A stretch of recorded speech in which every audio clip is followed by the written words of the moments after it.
What's going on, everybody? Welcome to this week's LUMIX Live. We've got a pretty cool session to talk about today.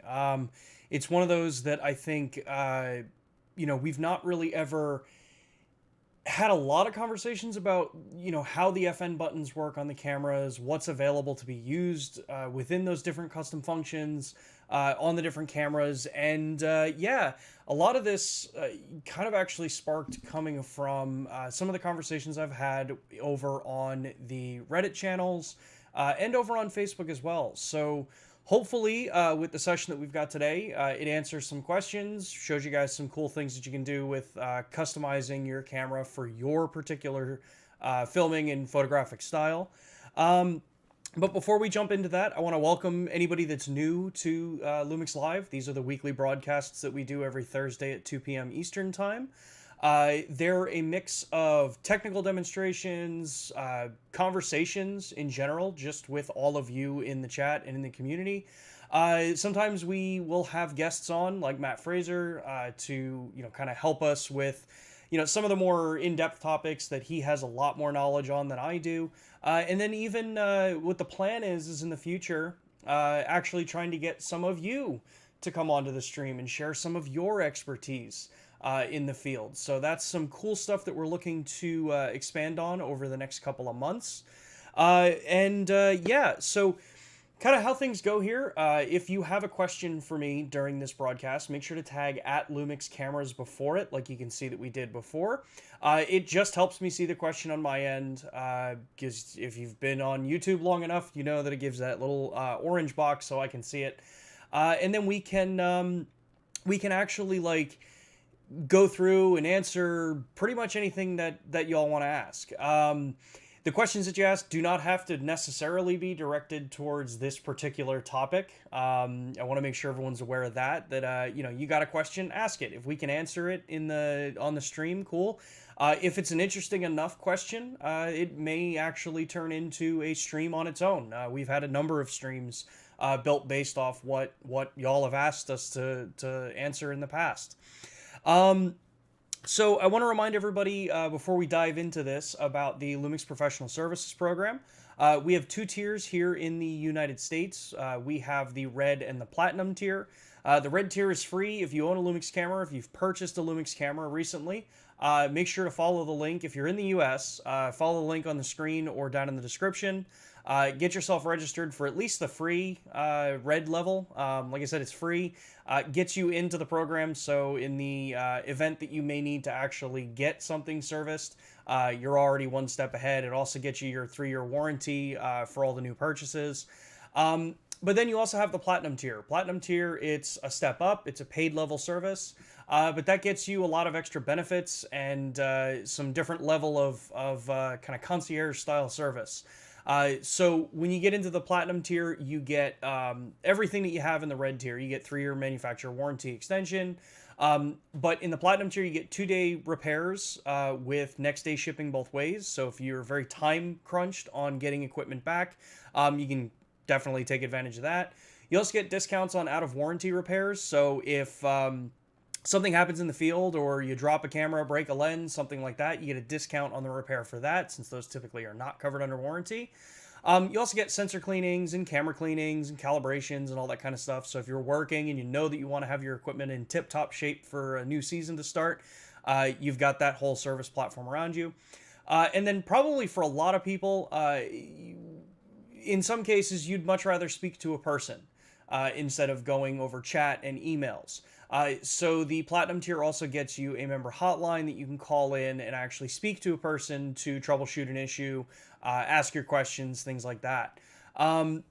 So both of those programs are up on the screen right now, the Red and the Platinum tier. Like I said, Red's free. Platinum, it is a paid service, but if you're in Red, you can easily upgrade down the line if you would like. That's also if you are, I think we're right at the end of if you've picked up a GH6, make sure to get yourself registered on that Red tier. That's how you get, in the United States, that's how you get the free Lexar 128 gig CF Express card.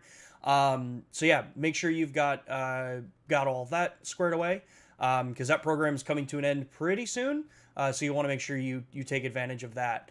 Some other little housekeeping things. Next week, We will be out at 2 different trade shows next week. We have Cinegear in Los Angeles, which Neil Matsumoto will be working at. And then Matt Fraser and I will be up in Las Vegas at Infocom. So if you happen to be in either of those regions and you plan on going to the shows, make sure to stop by one of our booths and kind of pick our brains. Come check the equipment out. It was a lot of fun last year getting out to Cinegear and being able to speak to some of you, and NAB this year. So it's really cool to be back at those things. Really looking forward to it. At Cinegear, we're going to be booth 235, so we're more towards the front of the show. Definitely swing by. Come check out the cameras. We're going to have GH6 on display. We'll have the box cameras on display, everything as usual. So, come play. Come talk with our team members that are in the different shows.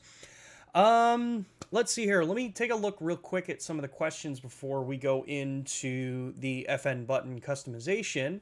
Let's see. Cliff says, GH6 raw over HDMI. I know you can't tell us exactly when, but could you say what quarter? I can't say what quarter, other than we showed the raw at NAB. I know, Cliff, when you were there, we were talking about it. So pretty soon. I'll put it that way. Pretty soon. Definitely keep your ear to the ground. Get yourself registered on the email lists, all that fun stuff. If you are not already, follow us on the social channels, because that's where you'll get the announcements for when the firmware is going to be released. And all the more details about what's coming in the firmware get released out. So, pretty soon. Let's see here. Great things. Any way to input timecode on an S1 when working with a BGH1 or a BS1H? I will address that when we are in the segment for the button customization. Same with the remote. And then, what's the difference between Cinelike V2 and V1? Why was it created? Any documentation? I will, while we're running the stream, the segment on the FNs, I will look up the information that I have on V2 and V1. This way we can discuss it afterwards. And then same, Tobias, I will look up some information on those 2 particular profiles, and we'll address it as we go through the FN buttons and stuff like that. So, let's see here. Is it possible to firmware update to a lower decibel gain below beyond -12 in low and dark scenarios is better for vlog or other picture profiles too to get the most dynamic range? Question mark. That one I actually will address right now. So this one comes from, I think it's Latitude. So if you have your camera set up as decibel instead of ISO, 0 dB is going to be either, well, it's going to depend on the camera. That's going to be what the native ISO is what 0 dB is. Going lower is not going to increase dynamic range at all. If anything, you actually reduce dynamic range by lowering your ISO below the native point. Similar to kind of what happens in the photography side, where you go below what a base ISO is and you start going in using extended ISOs. A lot of times you end up clipping highlights much sooner.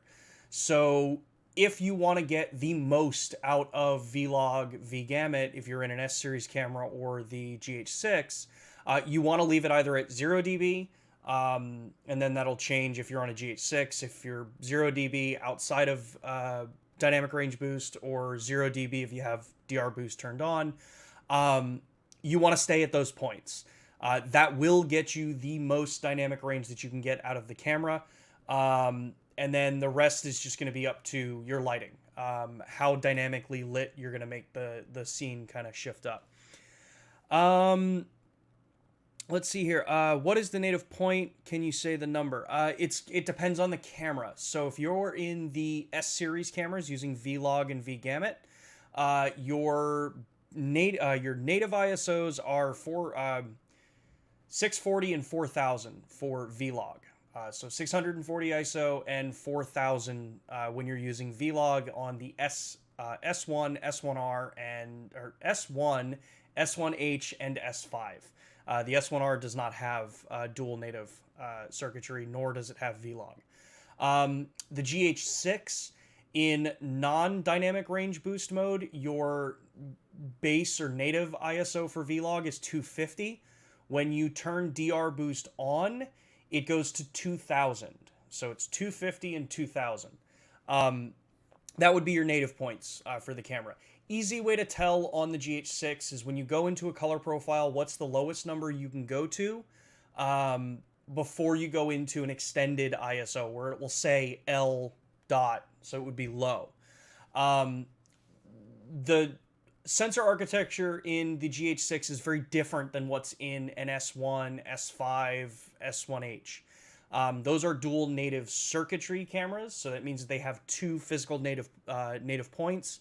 The GH6 does this through a very different method of doing it, so you have a single base or native ISO to start with. So yeah, latitude on the S5, it's going to be on the S5, it's going to be 640 or 4000 in Vlog.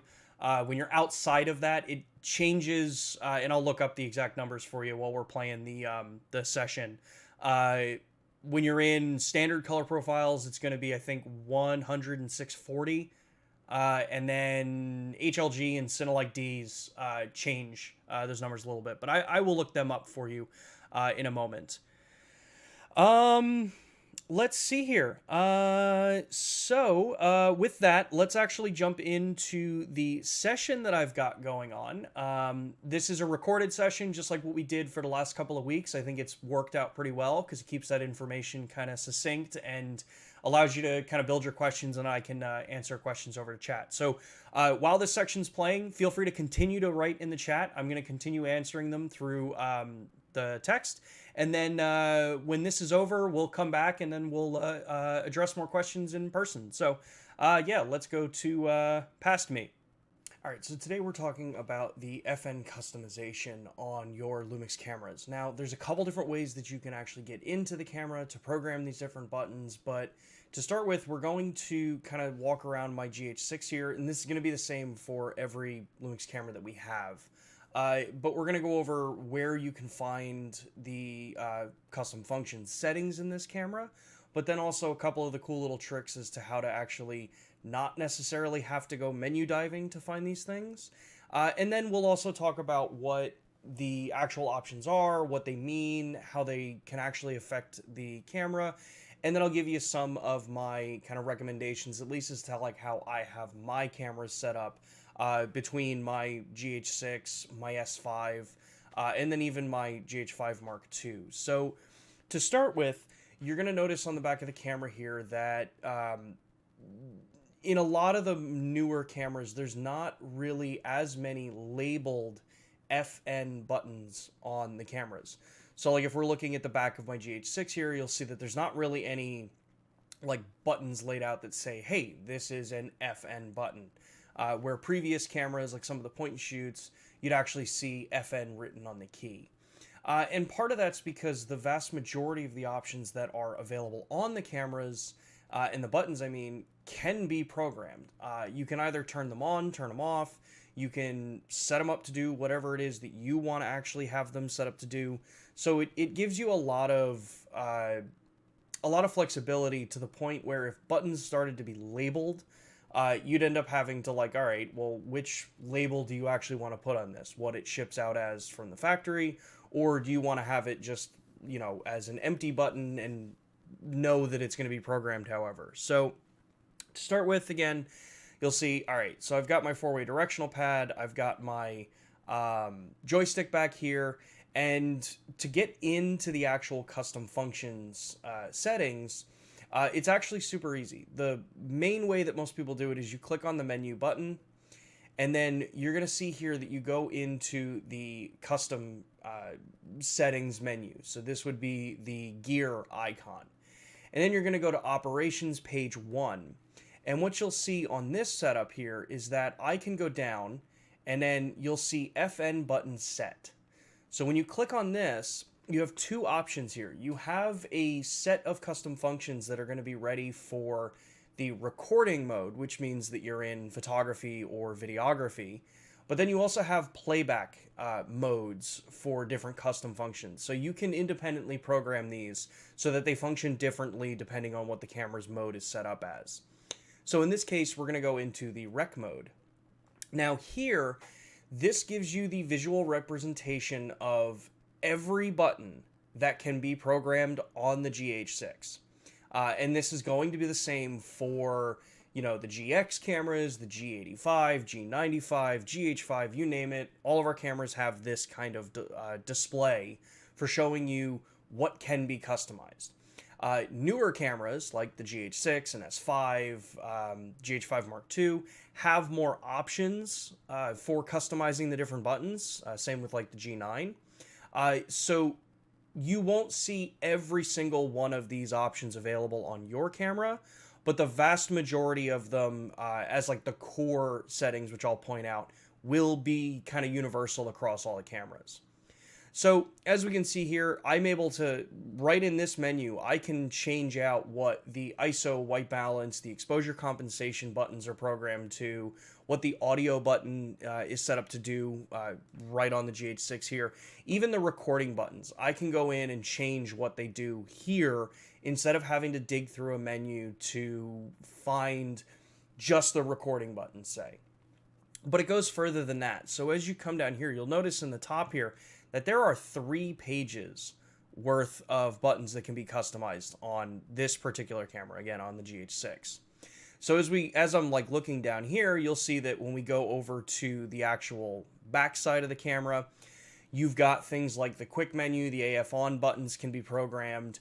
You've also got some different options as to what is default. So like the trash button and the back button when you're in the photography mode or a videography mode, so you're in a standby video mode, those are programmed already to do things like turn your level on or switch to quick menu.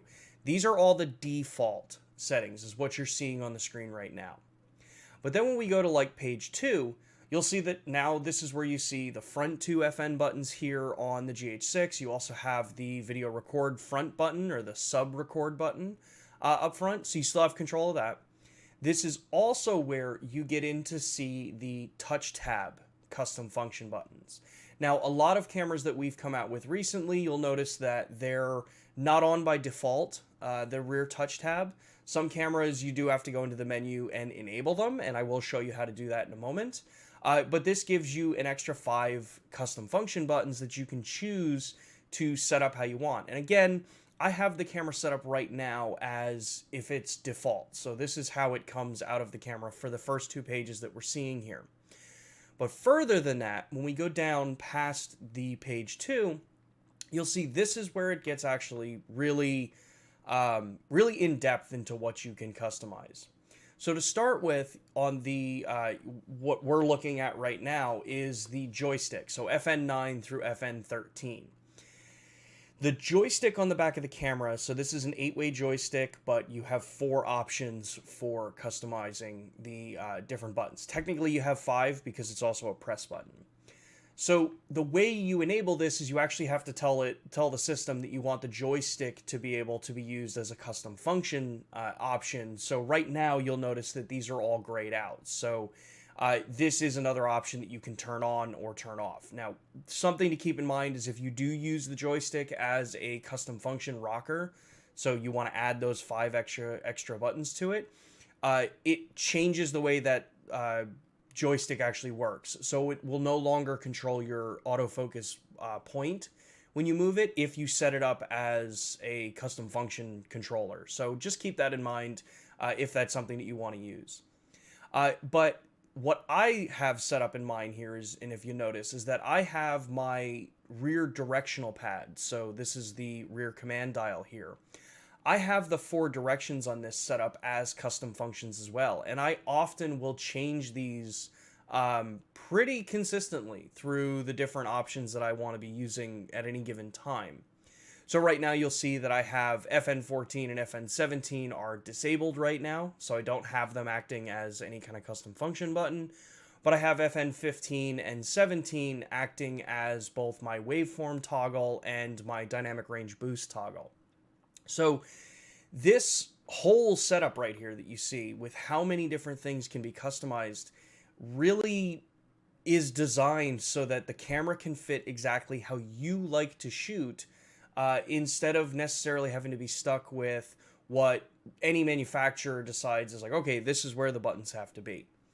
Now, a cool little trick here, though, is that while that menu is incredibly useful and it's great for getting, I'd say, your initial setup done. So you go through your camera and you say, okay, I want to spend like, a couple of hours playing around with different settings, see what works best for me, so that I know where my different buttons are. That mode's great for it. You go into the menu, you get a visual representation, you get to see where the button is and what it can do. So what a lot of people end up tending to do, and this is something I do, is I will set up my custom functions that way like right as soon as I get the camera to make it mine, obviously, but also to make certain things a little bit easier. But what I often find is that there may be certain situations where I'm out in the field and I want to change a custom function button, but I don't want to have to go through digging through the menus in the field. Even though I work with these cameras daily, having to remember, oh yeah, which page is that the custom function button setting option on? I want to be able to just jump in, change these quickly. So what we've built into the camera here is that I'm going to use this side of the directional pad here. What we've built in is that unless you have it turned off, which certain buttons do have this off by default, you can press and hold one of the buttons on the back of the camera and it will drop you right into the assignment page for that particular button. So right now I clicked the what would be the right arrow looking at this setup, and you'll see that it drops down and that's where I have my waveform. But say, okay, I want to leave waveform there. I want to come in and I want to press the up arrow, and you'll see right now that that's set to off. It has no setting assigned to it. Well, I can come in here, and what I like to do, at least for my cameras, because I like one-handed operation for my particular style of shooting, is I'll come through, look at these different pages, and you'll see there's a ton of page options for what you can actually program into these cameras. And I'll come down and go to, I believe it's page 3. Yes. So I go to page 3 and I set my recording playback switch into that button. So now, instead of having to click up on the shoulder of the camera, so having to come over here and actually click the playback button, which is on this side of the EVF, so this side, I now have it set up where I just press the up arrow and I go into playback. This makes it super easy for me with one hand to be able to go and jump right back into my footage. But also you'll notice you can come in here and we can change a whole bunch of other things. So now that we've kind of covered the two main ways that you can actually get in and kind of adjust these different settings, let's actually jump into the camera's menu for a cleaner look and go through what options are available and kind of give you a little bit of a brief explainer on what each of these options do. All right, so now we're looking through the actual camera here, and just like we said before, there are so many different options available for what you can actually do for customizing your camera and getting it all set up for your particular style of shooting. So to start with, we're going to show you that going in through the menu option. So like we said, if we press the menu button, you get brought into the actual camera's main menu, and we're going to go to that first page of the operations menu here. So you'll see a couple of things that are on here. One, there's 2 pages on the GH6, but this is again the same for all of the cameras. It's going to be in the gear icon under operations, either page 1 or if it's just the operations page. So when we click right and go into this, the first thing that we're going to set up is the actual touch tab system that's on this camera, because I know for some users it's not going to be visible, so you're probably going to be wondering what it is I'm talking about and how do I get that on my camera. So to start with that, you just go into touch settings, and then you'll see touch tab on or off. Now, for right now, because of the way I've got my camera set up, I can't use the touch tab for the way I've got my camera rigged up right now. So for users that want to work with this, touch tab, you'll see it right there. This is where you turn it on if you want to use it. This is also where you can change touch AF and touchpad AF, stuff like that. So in this particular case, we're going to demo with it off, but we're going to go down into the FN button set, and then we're going to talk about the recording mode options. So like I said here, you're looking at a ton of different options available. Each of the main buttons that are labeled can be changed, and you have full access to what you want to change them to. So even though, say, right now we're looking at exposure compensation, say I don't want that to do exposure compensation anymore. All you do is click into it, and you'll see that you have 3 pages worth, well, 3 groups of multiple pages worth of different options that can be programmed there. So I can change that exposure compensation button to ISO sensitivity, metering mode, so on and so forth.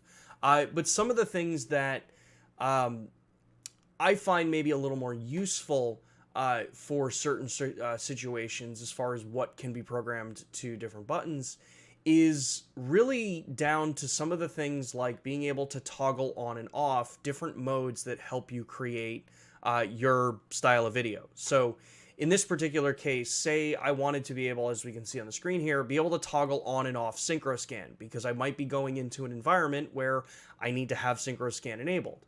Well, I can go in and just click OK on that button, and now every time I press the exposure compensation button, it'll drop me into the actual option to select my synchro scan options. You still have that option of if you press and hold it, I can go back into that menu and change this again. So say I want to be able to go in and quickly jump into the focus limiter settings, right? I want to be able to say, hey, I want to be able to toggle on and off whether or not I'm using that limiter. So we're going to go in on the back of this camera and let's change the left arrow in this case, which by default right now for my camera setup was set for dynamic range boost. But let's go in and change this to focus limiter. So now when I press the left arrow, it would allow me to go in and actually set up the focus limiter or turn it on and off. But you also have the option of, if we go back in here, focus limiter range set. So you can go in and tell it like, hey, I want to be able to actually set my focus range because I'm going to need to be able to tweak it or change it over the different setups that I'm shooting. But you also have a couple other things that I think get overlooked a little bit for the different custom function modes. So you have things like focus ring lock. This allows you to, with one button, just set it up so that your focus ring will disable while you have this activated. So say you're working in manual focus and you've got it set up and the shot is focused right, it's the way you have it. You don't want to at all risk bumping the focus ring and having your focus change. This lets you go in there and actually toggle it. So hey, ignore any focus ring moves until I turn this mode off. This is also where you can get in to set things like AF near shift and far shift. So you'll have the 2 different options here. These 2 modes, which a lot of times get programmed to one of the rear buttons on cameras with a lot of people that I've worked with. This is the setup that basically allows you to tell the camera, hey, I'm focusing on a subject that's much further away than, halfway between me and the subject, say. So you can think of this as kind of a software-based focus limiter, similar to how the actual focus limiter option works in the camera, but this gives you just a kind of more on-the-fly option. So it won't let you set boundaries as far as where the focus is going to start, but it tells the camera, it narrows down the area that you want to work with. So an easy way to look at this is if you say you're photographing a baseball game or something, or you're out at a zoo or something and you want to photograph through the fence. A lot of cameras can run into a situation where, because the fence is there, and depending on how fine the mesh is, it may want to grab on focus of the mesh. If you're photographing, say, through a car window or something, and you know that the focus point's going to be much further out. This lets you go in there, select that option of far shift, and it will just start at the far side instead of even considering anything in the close side. So this gives you that pretty straightforward option. The other option that's available in a lot of these cameras is the enlarged live display. So this, in the GH6, so this is a GH6 specific option here. Enlarged live display is what allows you to punch in while recording video on the GH6 up to, I think it's 4K 60p. So by default, this button is programmed to one of the front two custom function buttons, but you do have the option to come in here and change it to another button that works best for your particular shooting style. Then you have your different flash options available, drive mode settings. So if you're someone who's coming up through some of the point and shoot cameras where drive modes were typically set in one of the function buttons on the back, you can also mimic some of that in these cameras, even though most of them have their own drive dials available.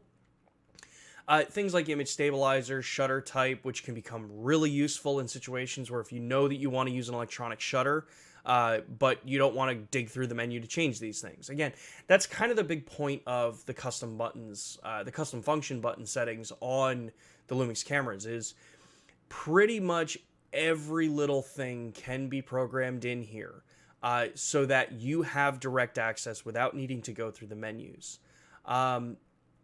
Some of the different options here. So like we'll do image area of video. Some of the cameras that are in the higher end tier, so we look at the newer GH5 Mark II, the GH6, the S5, the full S series cameras, have an option called image area of video.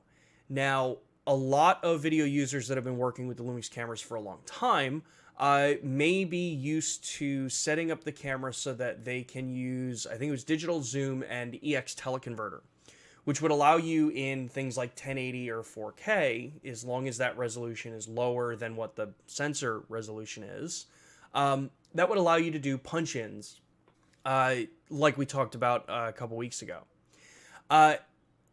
In the GH6 and in the S-Series cameras, that mode has been changed. We talked about this a little while ago. This is now called image area of video. And what this allows you to do is, so if I change this in here, I can click into that button that I selected, and this allows me to toggle between, in the GH6's case, doing full area, which is full sensor width for downsampling, or doing pixel to pixel. The full frame cameras also have a third option here that's called APS-C or S35, depending on which camera you have. If you're in an S1H, it'll say S35. So that just does the exact same thing. It allows you to punch in on the frame in pixel to pixel, means that it's using literally the pixel readout of what frame rate or of what resolution you're using. So if right now I got the camera set up for 4K, 422 10-bit long GOP 60p, that would mean that the camera is actually only going to use the center 3840 by 2160 pixels. If I go into 1080, it's only going to use the 1920 by 1080. So the lower resolution that you're recording in, the more of a punch in you're going to get. This can be incredibly useful for, say, wildlife filmmakers or really primarily filmmakers. This allows you to go in there and say, hey, I don't have a longer lens, but I really want to reach out to that point. I can just click in here while I'm filming, get my menu option up, click pixel to pixel, and now I'm punched in doing pixel to pixel. And you know at that point at least that you are still 1080 by 1920 or 3840 by 2160 or 4096 by 2160, so on and so forth, the different options that are available. When you start getting to things like 5.7K, 5.8K, you will notice that pixel to pixel is turned off. You don't have that option in certain modes, especially like 5.8K, because it is the full sensor. So if you're shooting an open gate, that is the full sensor.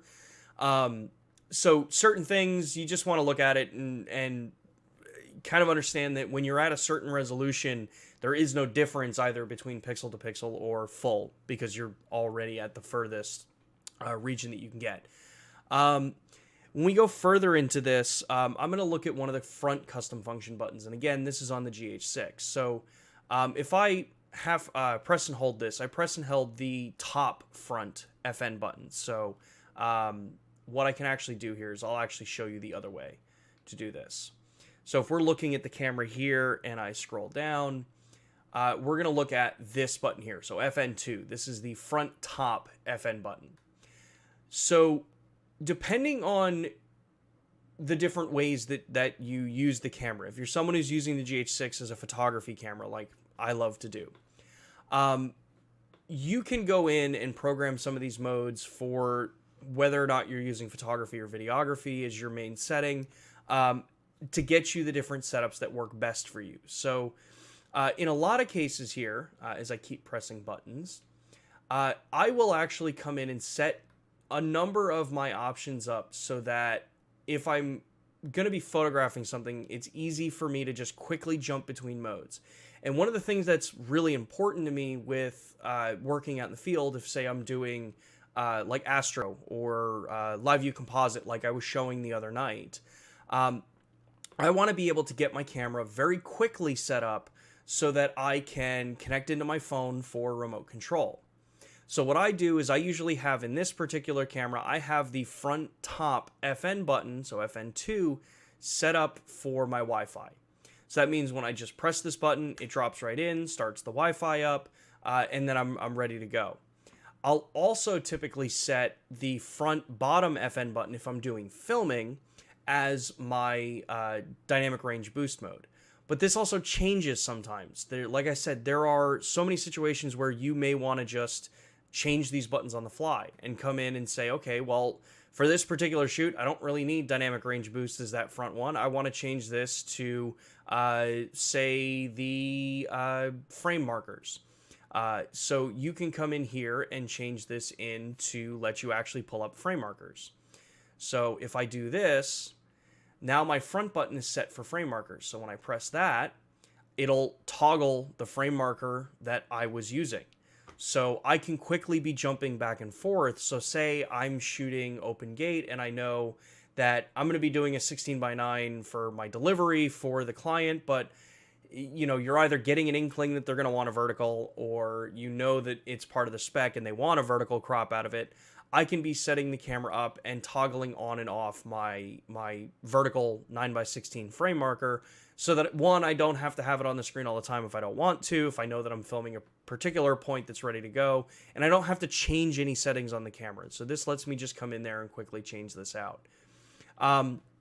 This is also where I can program in the different things like toggling the LUT view assists on and off. If I'm working on the monitor, which is the camera's monitor, I have the ability to just toggle it on and off, but you do also have the option to come into the Lut Select page. So it becomes a 2-button operation for programming, but this can let you go in there and say, like, if you've got 2 or 3 different LUTs loaded on the camera and you want to be able to jump between them, you can just set one button to Lut Select and then the other one to Lut View Assist to be able to jump in there.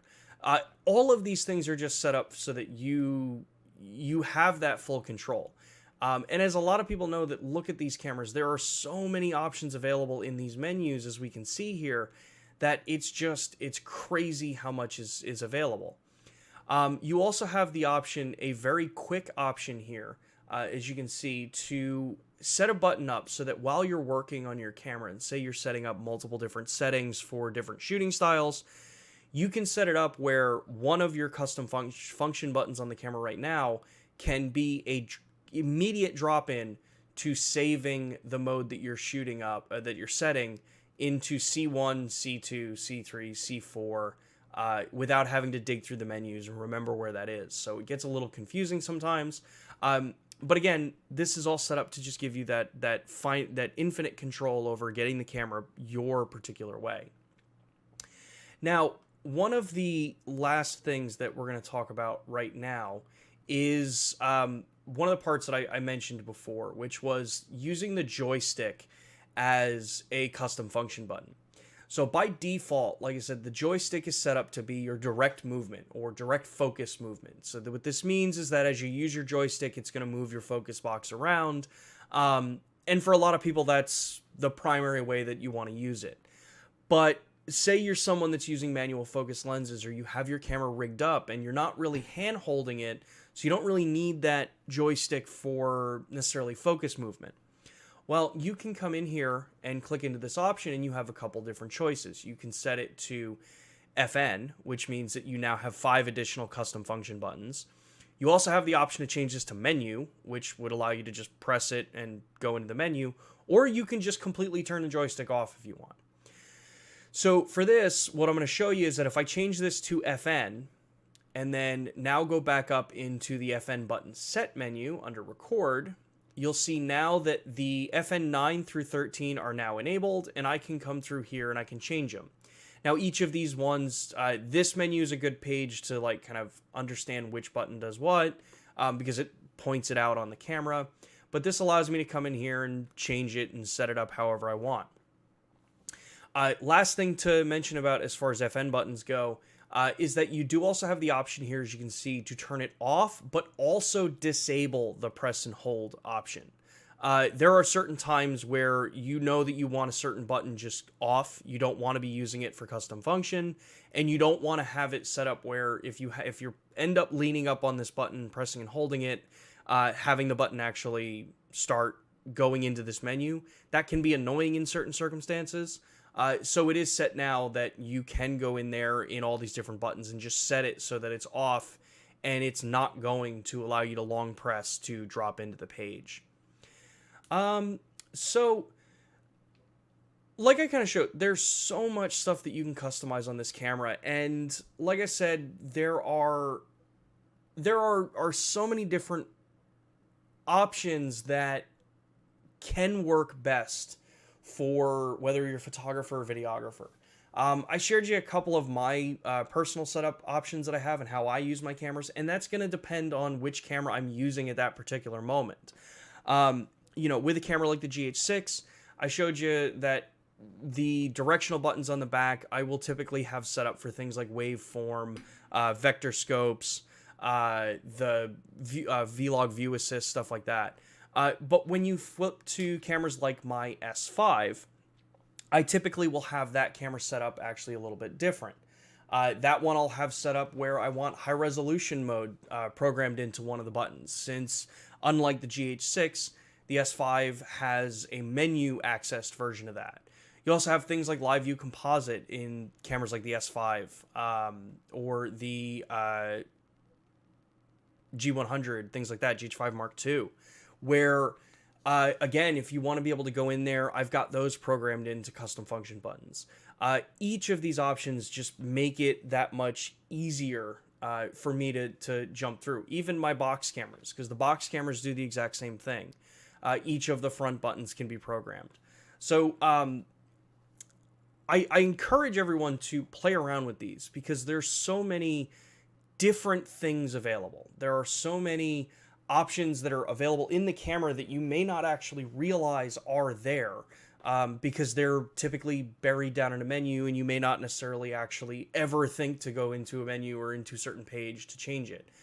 Stuff like being able to toggle night mode and the long exposure, or not long exposure noise reduction, but being able to turn on night mode and the red frame, stuff like that, or the red screen mode for astro shooting. All of this stuff is programmable. And then, like we said, you also have that option of being able to come in here and adjust for playback options. So when you go into playback, this is where really in the playback side of it, you are a little more limited in which buttons you can use. But this is where I can come in here and set it to change which card I'm viewing, be able to rate or mark images. So I can come in here and say that I want to be able to have one button selection to set it up so that every image that I like on here that I press this button on, it's now rated as a 5-star. And this will reflect in things like Lightroom. You also have the option for the one button transfer.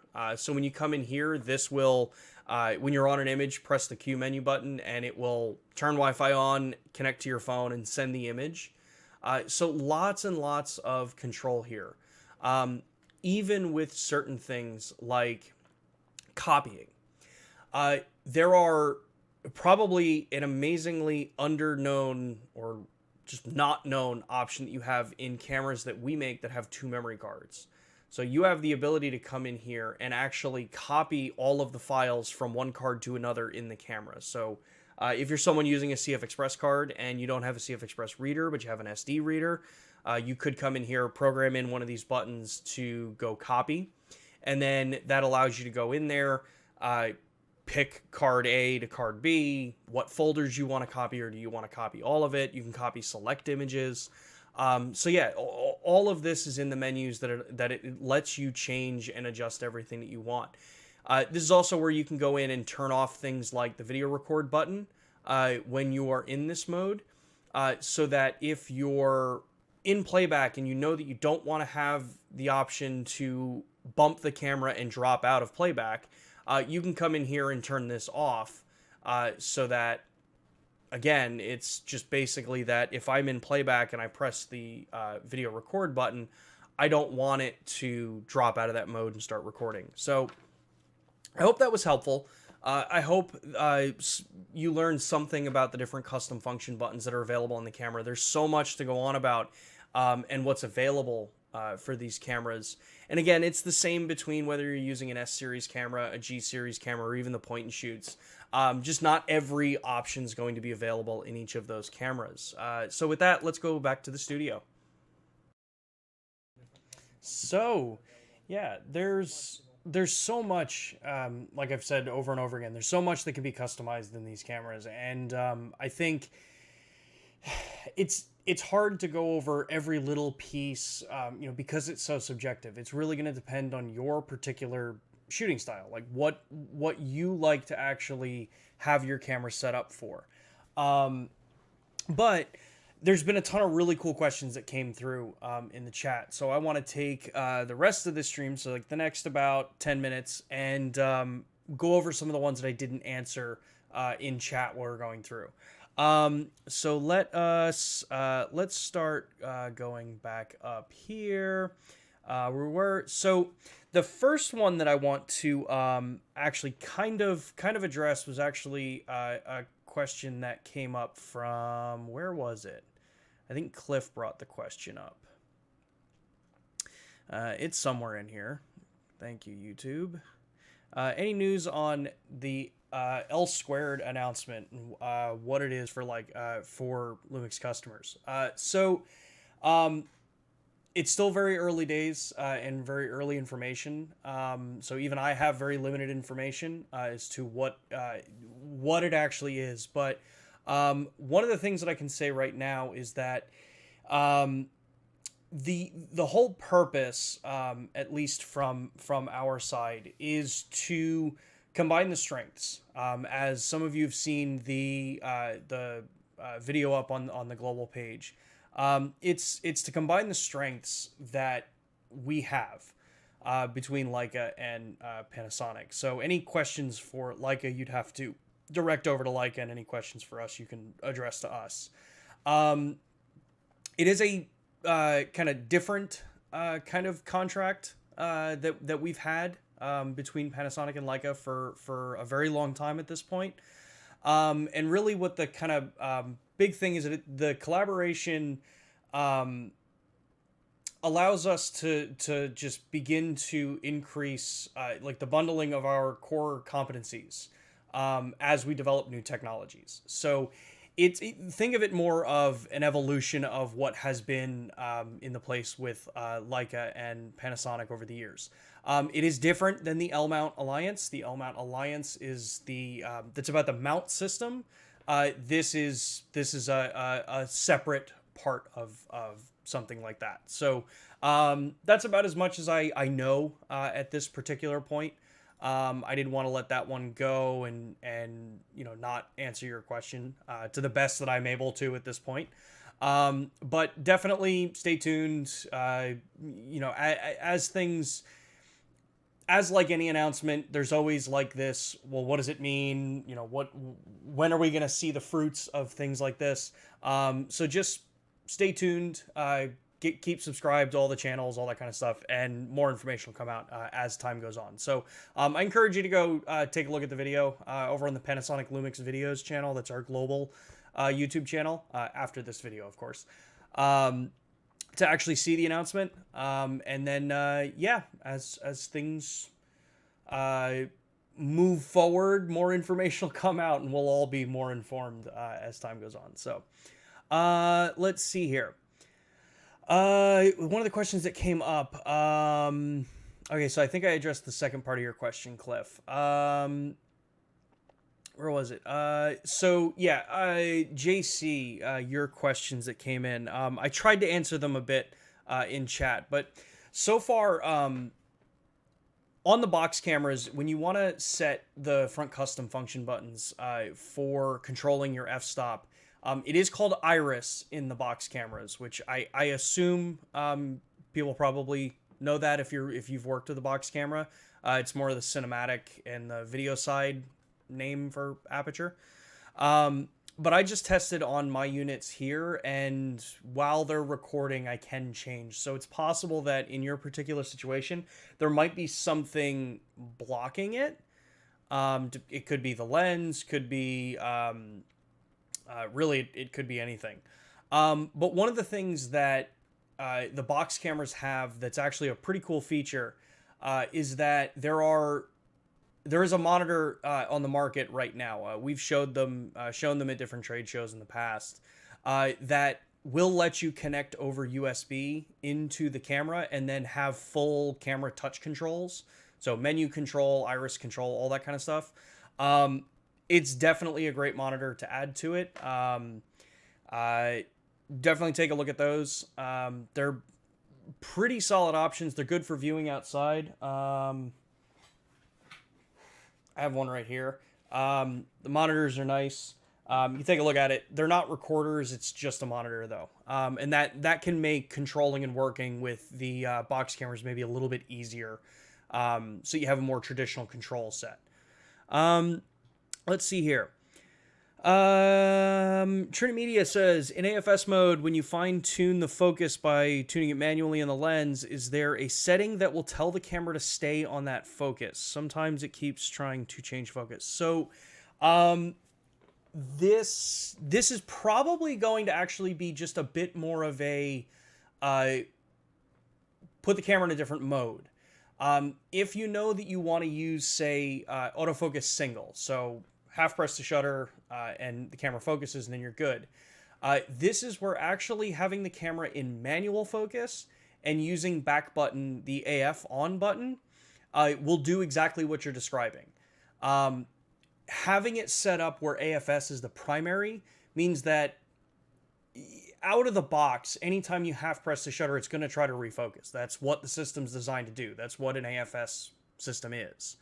When you flip it the other way around, it just means that the priority is manual focus and you're using autofocus single as kind of a supporting point.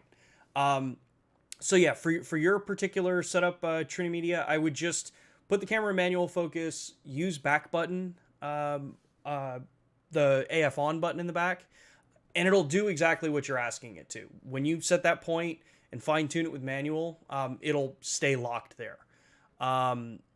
If you need continuous focus at that point, you can just flip it to continuous focus and use the back button as well, and it can do the same thing. But yeah, that's probably how I would recommend setting your stuff up. Latitude says, there's a way when you rotate the camera vertically for photos and videos, the information, is there a way to have the UI rotate vertically? We've asked about this actually a lot. I don't know if it's something that can be firmware updated.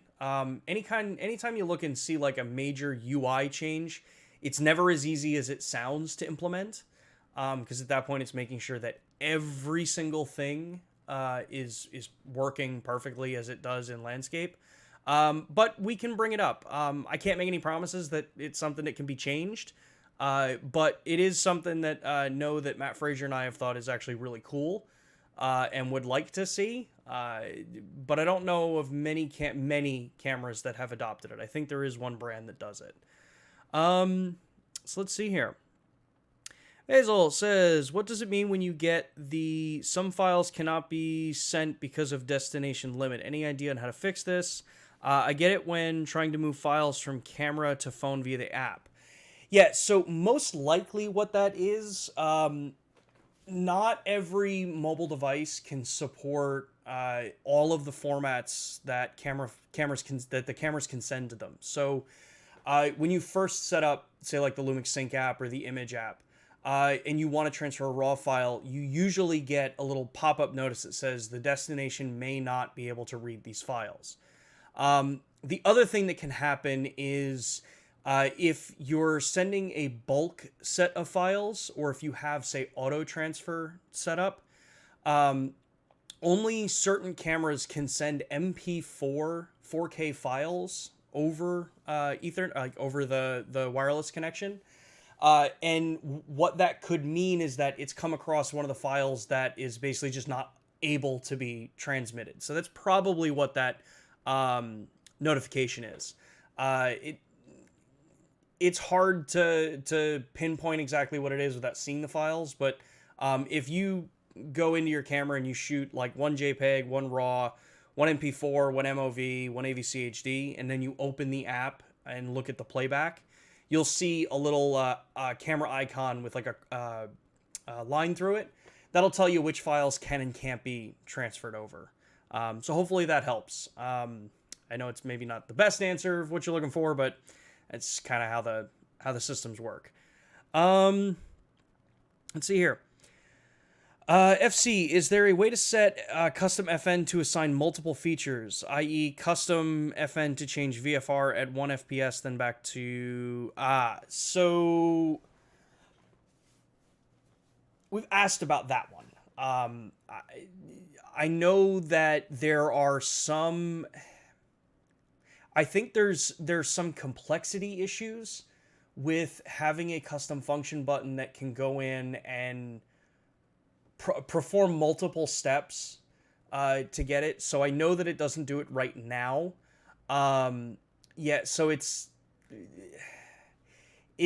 probably not going to happen, because I think in some of these things, when you start going too deep into the menus, you also run into just how many if-then clauses have to be written and all that kind of stuff for the custom function button when you press it, for how many things that it's going to change at once. That's usually kind of like the other comment. That's why sometimes you'll see that they're typically set up where it'll bring you to a selection menu than necessarily the on-off option. Like I was mentioning before about like EX teleconverter. Most of the user feedback we got when cameras were able to just one button press toggle that on and off, it caused crazy amounts of customer support questions and things, because you'd hit the button accidentally and not realize it, and then now you're in pixel to pixel or EX teleconverter and stuff. So sometimes with certain modes, because these cameras are mass market, they're sold to vastly different levels of users. Certain things are designed in probably the best balanced way to get them. But that does not ever mean that that's a permanent thing. I don't want to make it sound like we would never change stuff like this, but I also can't say that we would change certain things like that. Let's see here. Cliff. So I got time for about one more question. Cliff says, would love to see peaking enabled when in AF. This allows me to verify that AF is hitting what you want it to. So yes, on the S-Series cameras, the GH6, I think the GH5 Mark II, I don't have mine readily available with me. We did add the ability for focus peaking during AFS. And that is specifically for that particular point. So let me actually see if I can connect my GH6 here, Cliff, and show you quickly. I think I've got my camera still set up here. Boop, boop, doo. Sorry for the weird reach. I didn't think I was going to end up having this set up. Yeah, there it is. Cool. So I've got my GH6 set up here, and Cliff, for this in particular, if you want to set up your focus peaking so that it's in AFS, and it is limited to AFS. It won't do focus peaking while you're doing continuous autofocus. You come in here. Now I have to remember exactly where focus peaking is because, yeah.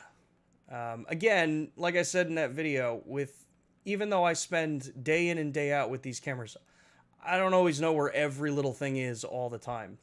So you're going to go into the focus peaking, go to set, and then you'll see right down here during AFS, you turn that on. Then now when you half press the shutter, it will focus. And then when it confirms focus, then it will overlay focus peaking for you. Yeah, so that's how you do that. Let's see here. All right, one last question. Yannick says, will it be possible to add shutter angle on the G90? Honestly, probably not. If you need things like focus peak, or not focus peaking, if you need things like shutter angle, that's typically where the GH series, that's what those cameras are designed for. The G90,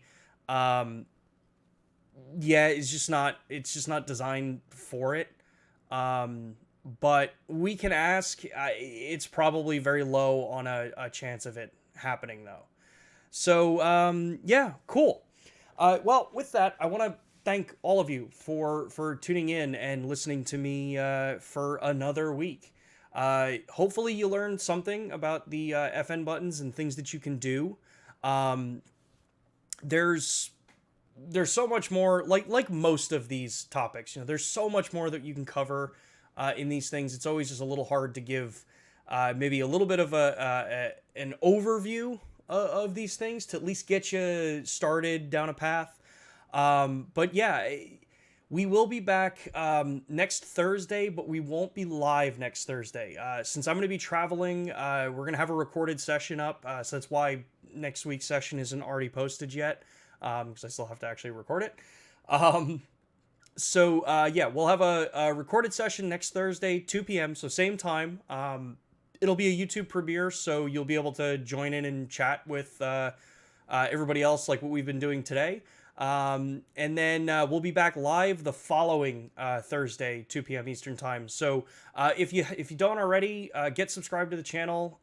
If you enjoyed any of the content that I've shared, or any of the conversations that we have had, and you think that we've earned a subscription from you, it would be greatly appreciated. It helps me grow this channel. And if you liked this content, please like the video, share it to people that you think may be interested in learning some of this stuff. And yeah, if you don't already, you can follow us over on Instagram, on TikTok, on Facebook. You can follow me over on Reddit, Facebook, Instagram, all those different platforms as well. Typically, I go by Sean at LUMIX in almost any platform. So if you see me out there, or you have a question, you're on some of those different platforms, feel free to reach out. I'll try to answer questions as much as I can in those different areas. And then, yeah, if you're going to be at Cinegear next week, please stop by the booth. I believe we're booth 325 or 235. It's one of those numbers. I'll drop it down in the description, and then go check on our Instagram stuff. We'll have some posts up about Cinegear next week, and then we'll also be at Infocom. So if you're going to be there, please stop by, meet us in person, talk with us in person. It would be great.